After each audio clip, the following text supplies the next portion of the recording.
Hello everyone, my name is Mike and this is Matrix to Paradise. I thought I'd just go over the day-to-day, the trucking day I had today, which was a pain in the neck. First off, I'll tell you where I'm at. I'm here in Van Buren, Ohio, just north of, I think it's north of Findlay, Ohio. So I'm in a Love's here. You can't see a whole lot here. Here's a guy backing up. Check out this guy's trying to back up into a spot over here, and he's trying to dodge all these cars.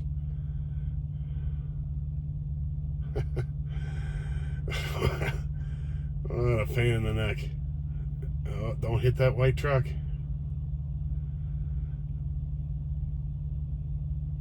Yeah, that's a pain in the neck. He didn't have to pull up there like that. He should just pulled forward in front of me here and then did kind of a 90-degree in there, wherever he's going.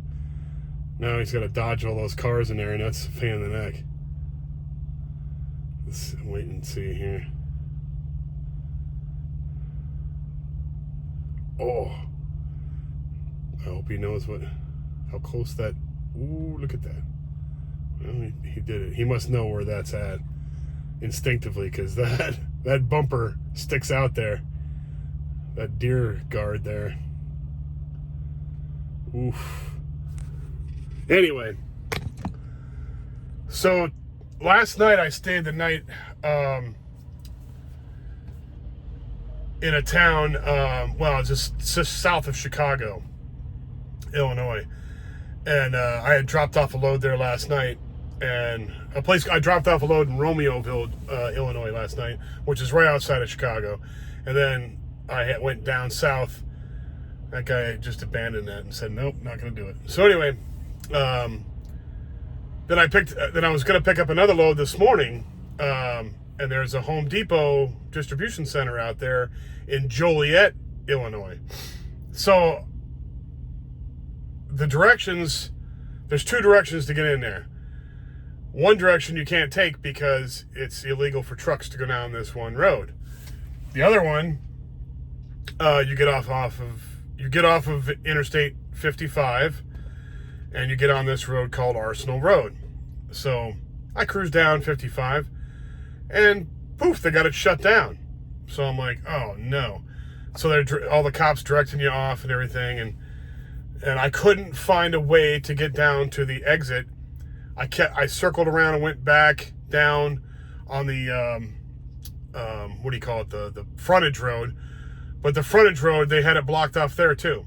So I'm like, so I went around, went back up to where I was at, went down Interstate 80 and went down the road that we're not supposed to, well, not the road not supposed to go down, but the road that connects to see if there was another way, a road down that way that I could come across on and not go down the road that trucks aren't allowed on.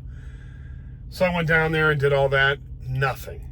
So I'm driving around trying to find a way to get into this distribution center and this Home Depot distribution center, and I can't find it. So I call in, can't find any way to get in there without doing something illegal, driving down a road. Now there's plenty of roads that go back over that way, but all of them were having signs that said no. So, and another problem was, in this, in the Chicago area, there's not a whole lot of places for trucks to pull over and check stuff out. So I was calling the person who is sort of my manager back in Lincoln, Nebraska, and saying, hey, can you get a hold of the customer service rep and find out if they can call them and find out if there's any other routes in here? Because, they're all shut down. I don't know which way to go. Do they know an alternate route? Well, she was giving me all kinds of attitude and stuff. So I hung up on her and I was like, whatever. So I found a place to pull over, and it was a turn. I was on this highway with two lanes on either side, and there's a big, huge median in the middle. Well, there was a place where you could have turned left, but they had blocked it off. You can't turn there anymore, but the space is still cut out of the road, and you can go pull over there. So I pulled over there and put on the hazards and looked at my my map on my phone. And when I did that, I looked on there and I said, well, I looked at, I think I zoomed it down with Apple Maps. I zoomed it all the way down to see the small little streets, right? And so I found one way to get over there, and I was like, okay, I hope and pray they don't have signs there that say trucks can't go down there. Well, luckily they didn't, and I was able to get over there and get my load. It took me 2 hours to find this. So after I drove like 50 or 60 miles around this whole perimeter of this area, trying to find this place to get in there. So anyway, I finally got in there, picked up my load, and started coming over here to Ohio, and I'm in Van Buren, Ohio right now. And I just got done dropping it off at another Home Depot distribution center, and got that dropped off, and now I finally got to a Love's and got in here and parked. And luckily, I didn't think there was going to be too many spots left when I got in here, but apparently it's not too busy today, because there's 1, 2, 3 spots over on the other side over here, and then there's, I don't know, probably 5 or 6 or 7 spots down here to my left. So cool. I was glad to get a spot and not have to go and search around for another truck stop to find a place to park. Because that's the big issue when you're driving a truck. You go out there and everybody's driving around and dropping off their stuff and doing their thing, and you're racking up your miles, whatever. But it gets too late. You get past about 5 o'clock. 5 o'clock to 7 is about your last window. I like to get done about 3, 4 o'clock in the afternoon and go park. That's when I like to get done. If you start pushing it till between the hours of 5 and 7, you're cutting it down pretty slim usually. There's usually like not too many spots left, and depending on where you're at, if you're in a really hot spot, there won't be any spots left. That's another reason why I don't like driving back east in the big cities on the East Coast, because they don't have that many truck stops there. And when you do find a truck stop, it's packed full because there's not that many there. That's the big pain in the neck about driving back east. So I love driving out west because it's wide open roads and got plenty of truck stops, and there's plenty of parking, and it's a much better situation. Gonna pull my sock up. Anyway, so I had that fun going on today, but otherwise everything is pretty good. I'm probably gonna get my my manager switched out because she is very rude and condescending on the phone, and I don't like that, and I'm not gonna put up with that. And so I tried to get a hold of one of her bosses today, but they kept blowing me off. So I'm going to keep calling them until they switch me to somebody else, because I don't like rude and condescending people. Do not like it. I am like the least rude and condescending guy. Least. I am nice to people. I am totally nice to people on the phone, especially to women. And she every time I talk to her, she talks to me like I'm her 7-year-old, and I'm not 7 years old, and it really gets me there. So in order for me to do things diplomatically and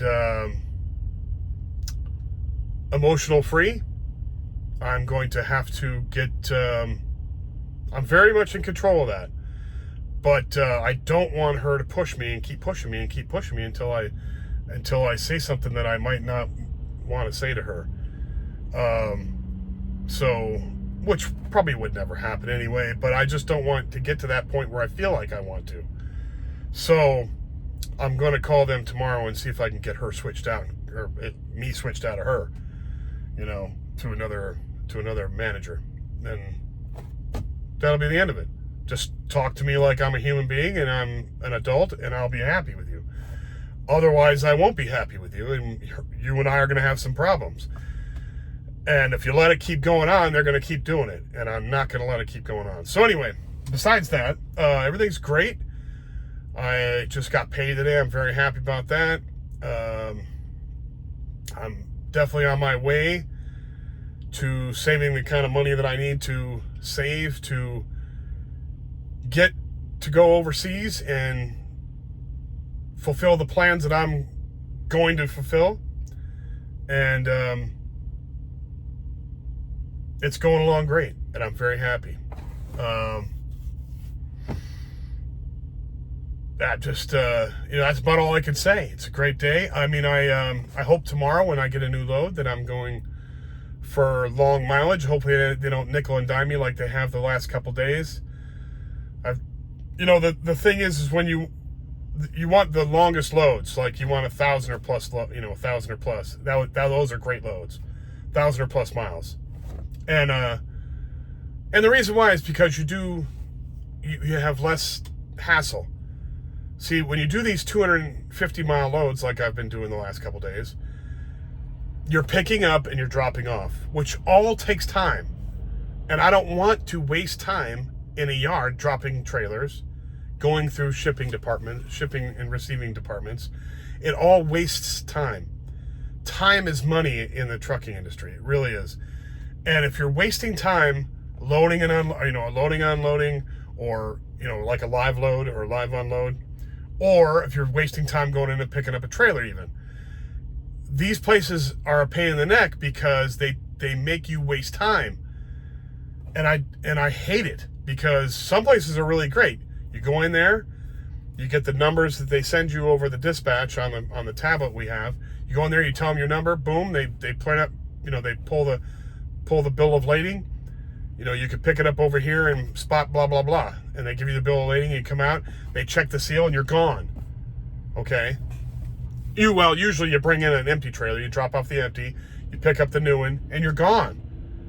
Some places are a big pain in the neck where they make you come in, you got to go through the guards, you got to do all this to move the tandem trailer, or the trailer tires back, open the doors, they got to inspect the thing, and then they tell you where to drop it, and then you got to go to a shipping office. Then you go to a shipping office after you've dropped off your empty. You go in there, you putz around with them for 20 minutes. They finally get your bill of lading. You go out, you get back in your truck, you go over and get the trailer that they sent, that they told you, that you're supposed to get. You go out, you find it, you hook it up, and by the time you're done with all this, an hour is gone. Hour and a half sometimes. And it's so annoying because you think they'd want to be as efficient as possible. Get our stuff out, bring our stuff in, bring our supplies in, get our products out. You'd think that they would be the ones that wanted, let's get this efficient. Let's get the in and out. Get your verifications streamlined. Get your verifications of, who's picking it up and who's dropping it off and all this. Get all that streamlined. If you have guards at your gate, they should be doing this stuff. You should have people going into shipping offices and all that. It's a waste of time. It's a waste of time. A waste of manpower, too, when they can have the guards do it. Most of the time, you have guards doing it, and it works perfect. So those kinds of things really drive you bananas. And if you're driving only 250 miles, you're only getting paid for the 250 miles. You're not getting paid for all the hassle you go through. Like today, driving around trying to find the freaking the road to get into the place to pick up the stuff. They don't pay you for hooking up trailers and spending an hour and a half in there. They don't pay you for walking up to the shipping office and spending 20 minutes in there. They don't pay you for all that. They pay you for your mileage. So you want mileage. You want to be on the road accumulating miles. And so if you get a 1,000-mile load, you only have to load up once and you only have to drop off once. That's 2 times. If I get, that's 1,000 miles on a 1,000-mile load. If I get 4 250-mile loads, 4 of those, which is 1,000 miles, I have to load and unload 8 times. That's wasted time. that's 8 hours. Let's just say it takes an hour each way, each time. You're talking 8 hours wasted, okay? When I could be driving 8 hours, I could drive damn near 500 miles. So, those kinds of things start getting getting under your fingernail and start bothering you. It starts becoming, fingernails on a chalkboard annoying, type stuff. And so today when I get, I've just done 2 loads that are back-to-back, short mileage loads. And when I get stuff like that, and then get a rude person on the phone when I need their help, or need them to go summon help to find out where I'm supposed to go, that gets on your nerves really badly. So anyway, I'm just venting. I'm not pissed. I'm good and calm. Everything's gonna go good. Life's gonna be grand when I get out of here in a year. It's gonna be grand. But in the meantime, just venting and letting everybody know that if you get into trucking, this is the BS of this industry. Now, every industry, every job has BS. I know this. Believe me. I've worked many, many jobs in my life, and I know, and this is probably one of the more fun jobs I've ever had. This is fun for me. But yeah, just wanted to vent that out and tell everybody where I was at. I'm in Illinois. I'm in Ohio now. Was in Illinois. Now I'm in Ohio. And all is good. Anyway, that's all for today. If you like the video, please hit the like button. If you like it and you hit the like button, hit the subscribe button. That helps out a whole lot too. And share it with anybody that might like this kind of content, or share it with anybody that might not like this content but might know somebody else that does. That'll be great too. And I will be back with more soon. Thank you very much again, and I'll talk to you soon. Bye now.